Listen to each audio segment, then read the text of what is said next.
I want to begin by disabusing you of the notion, should you have it, that Middle East studies before the arrival of Saudi money in considerable quantities was a rigorously researched, pristine field populated by disinterested scholars whose only reason for getting out of bed in the morning was to pursue truth wherever it led. The corruption of Middle East studies predates the arrival of Saudi money, and that's important for, in a not too circuitous route, I hope, come back around to that in my conclusion to show and answer the question, why is the infusion of Saudi money important? Because it's not important because it corrupted hundreds, if not thousands, of heretofore solid scholars. It didn't do that. I think that you couldn't do that. You probably couldn't buy off thousands of people en masse who had heretofore been honest. It would be, I'm not quite that cynical about American higher education, and I'm pretty cynical about American higher education. In fact, what happened, if I can just take you back and mention more familiar fields to you. If you think about all that you've read that has occurred in American history studies, Western Civ, what has occurred to the study of Western civilization, to literary studies in the past 30 or so years. And some of you went to school in that. Some of you may have predated it. I doubt many people could do that because it's gone on for decades and decades, the politicization of higher education. But Middle East studies is, I think, it's most beneficial to remember, it's part of the humanities. It's part of the general liberal arts.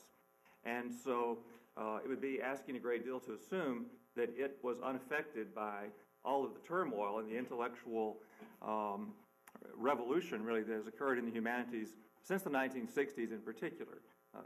There are ways you can predate that, and it would take a long time to go into, but particularly since the 60s. So if you just think of the radicalism of the 60s, more popular fields that you probably know more about are in the news much more, American history again, literature, get all of the press.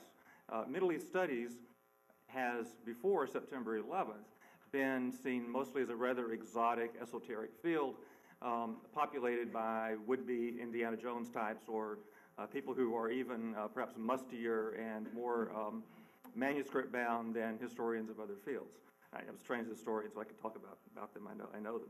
I still have must on me, as a matter of fact. So what happened to Middle East studies? What happened basically is that as all of higher ed, and in particular the humanities and the liberal arts, politicized, they also did, but it didn't really receive a great deal of attention. Most people didn't think about it prior to September 11th.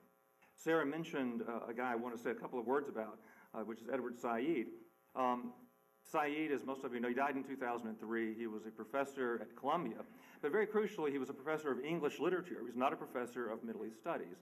And that's important because his intellectual ancestors include people like Michel Foucault and Jacques Lacan and the Nazi apologist Paul de Man and Antonio Gramsci and a great deal others, very radical scholars.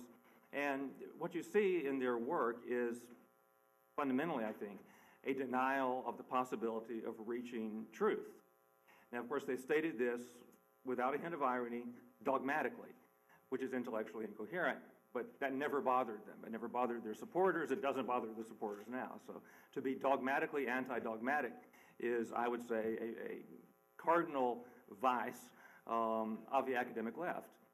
You will not believe anything because I believe you must not believe anything. And again, stated without a hint of irony. Oh, I think you'd probably get into Foucault and think that he was probably laughing in his grave at some people who took him as seriously as they did. One of those people, though, was Edward Said. And Said wrote a book, many books actually. His earlier works were on literary criticism. But in 1978, he published a book called Orientalism. And Orientalism, I guess you could say it found fertile ground in Middle East studies because the field had by then been so upended by the same kind of intellectual turmoil that you find in other more popular areas of history, political science, literary studies, religious studies. And it became basically the handbook for professors of Middle East studies, both those who drank the Said Kool-Aid and believed it and still believe it and will believe it to their dying day, and those who more cynically in a careerist mode simply ran with Said's thesis because they knew that's where the future was going to be, and they wanted to advance as far as they could. Exhibit A in that latter category for me was a guy named John Esposito, who's at Georgetown University here. But we'll come back around to Georgetown and Saudi money because that's sort of making the full circle a little bit early to talk about it too much.